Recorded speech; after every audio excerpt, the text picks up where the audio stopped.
是我真心的向往，如同璀璨的星光，指引我的心前行，不再彷徨。耶穌到咗屋企，群眾又聚集咗嚟，以致佢哋連飯都唔能夠食。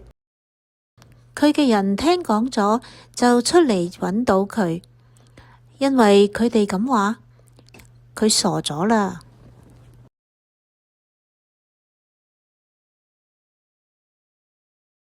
從耶路撒冷嚟咗一啲嘅經師，佢哋就咁樣講啦。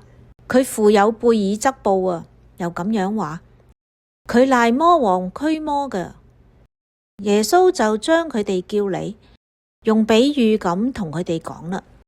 撒旦點能夠驅逐撒旦呢？一個國家若自相紛爭，呢個國家就唔能夠存立；一頭家若自相紛爭，呢頭家就將唔能夠存立。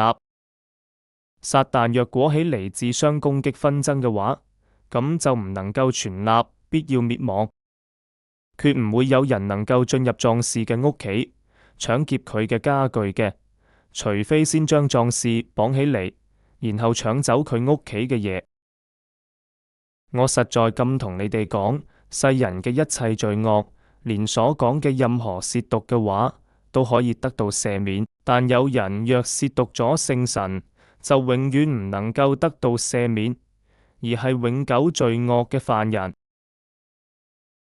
耶穌講呢番話，係因為佢哋話佢附有邪魔。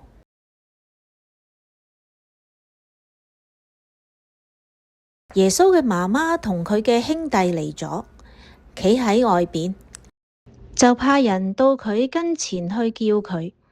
喺嗰個時候，群眾正圍住佢一齊坐喺度，有人就同佢咁講啦：睇下，你媽媽同你嘅兄弟喺外邊揾你啊！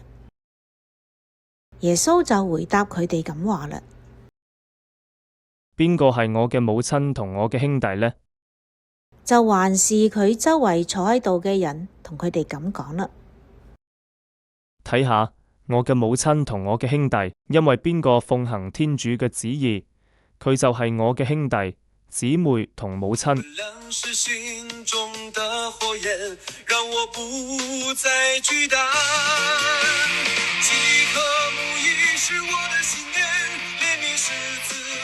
聖經注釋：家即係指伯多祿嘅屋企，佢嘅人即係耶穌嘅門徒。